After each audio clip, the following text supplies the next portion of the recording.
if we don't get this done and they do go under, I believe that we're going to have a deep recession, and quite frankly, from what I can pick up, we may just go over the cliff.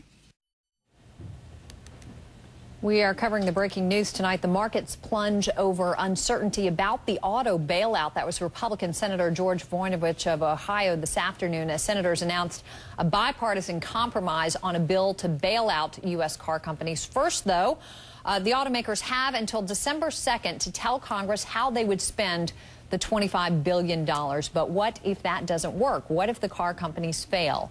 To try to get a better handle on that, we sent Gary Tuckman to Moraine, Ohio, where two plants and all the jobs they provide are already going, to borrow the senator's words, over the cliff. Gary?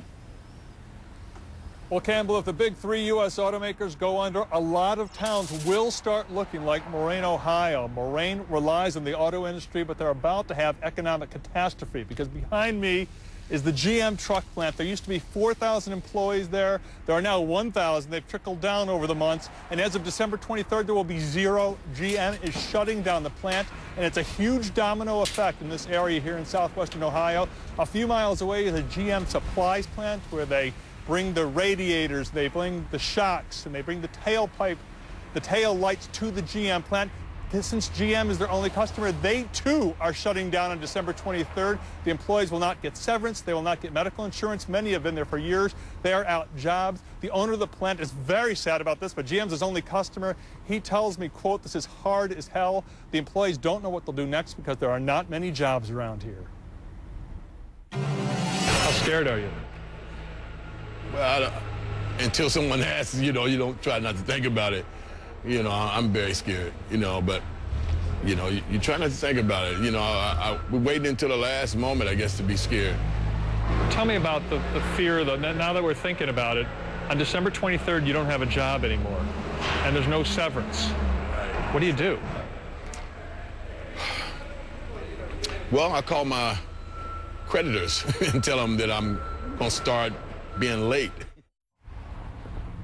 In addition to businesses closing down, other businesses are afraid they'll close down. Right next to the GM plant is the Upper Deck Restaurant and Bar. This was a gold mine area next to 4,000 employees next door. There used to be lines to get in here for lunch and after work. Now it's very rare that this place is a quarter full. There are a lot of friendly people here, Campbell and Moraine, Ohio, but economically, you do not want your town to become like this. Back to you. Gary, any chance GM could keep the plant open if they get the bailout they're asking for?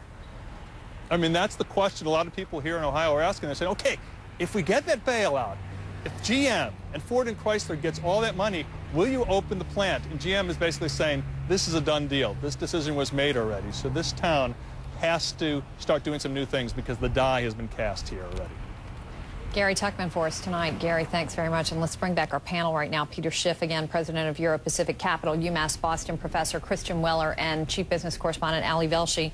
Ali, there it is. I mean, that is in the starkest terms what's happening to this one town, and that's by no means the only town. We've all seen this. I've been in Detroit for every one of those layoffs in the last 5 years, and what that gentleman who Gary was talking to was saying, you know what, he's going to have to tell them those payments are going to be very late, because if you lose a manufacturing job in this country, and we've lost 4 million in the last decade, there is no chance you're getting another job anytime soon. So, Campbell, I'm going to be here for the next several months telling you about how bad the job situation is, and I would just like preemptively to be here tonight and say there's a way out of this thing. President Obama has talked about his green collar jobs, possibly 5 million of them. Let him finish. Possibly 5 million of them. We need to build. We need to rebuild our grid. We need to connect it to solar and wind power. We need to talk about T. Boone's Pickens plan, what's left of it. We need to refurbish buildings so they're more environmentally friendly. We need workers, and guess what? There are lots of workers who have no other hope of getting a job. Why don't we invest money in doing that now? It's so much easier to save a job than to have to create a new one. Where's the government going to get the money? The government's broke. We don't have any money to create jobs for the government. We need the private sector to create jobs.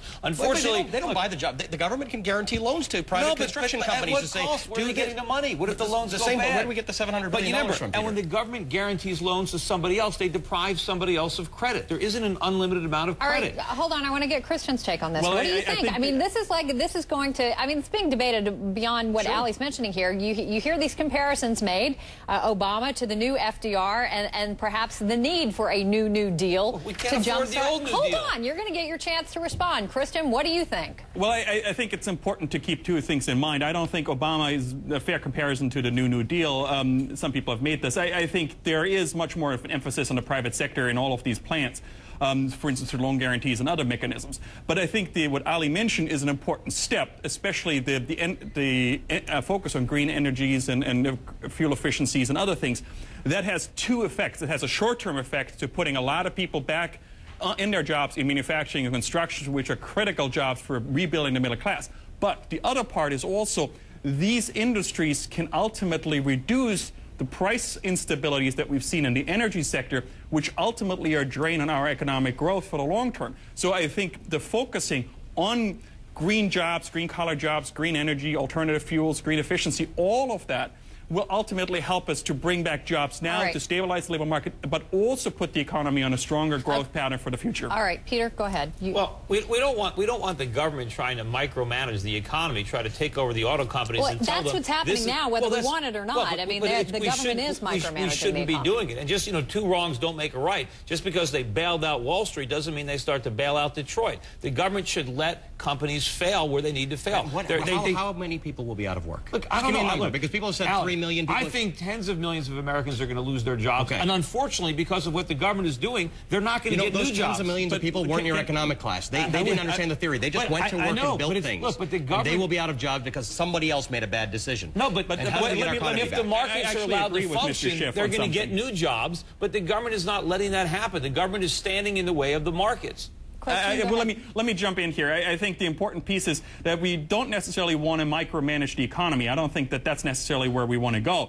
But importantly, what the government is doing, and I think what the Obama administration is going forwards and what the Congress is looking for, is to restructure the economy with sensible policies. And part of that package is to emphasize energy efficiency and energy independence. That's part of a sensible ingredient into long-term growth. If the government stays out, this economy is going to restructure itself. The problem is, for the last several years, look, I know, but we can't do anything about it. We have a phony economy. But that's exactly the attitude that got us into this mess. No, it's not. We have a phony economy. We've been consuming too much. We've borrowed trillions of dollars from abroad. We've blown it on consumption. Because we didn't pay attention to income losses. Look, we have a phony service sector economy that has to implode. We have to start producing. We have to start saving. And this is a painful transition. The days of partying are over. We've run up this huge bill on a credit card. We can't pay it back. We are in trouble. This is a serious economic crisis, and it's not going to be solved without a lot of pain. And unfortunately, all these government efforts to reflate the bubble are just making the problems worse. I agree with you, but there is an alternative, and that it's striking to me that you ignore the alternative. The alternative is to make sure that families have incomes. But the government can't do that. Well, the government can do it. No, it has no money. Stabilizing. It has a printing press. The government can't stabilize it. Peter, it's not like we're going to let the entire Midwest starve to death, so you need a reality check. No, I mean, there's got to be some sort of compromise here. No, all the government can do is take money from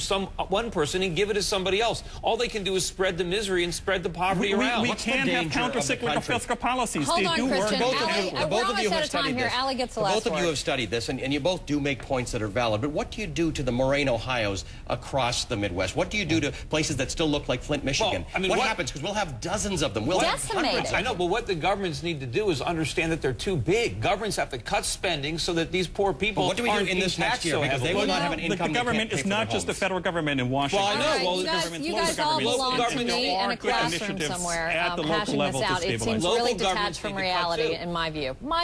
Anyway, Peter, Christian, Ali, many, many thanks. Appreciate it, guys. To be continued.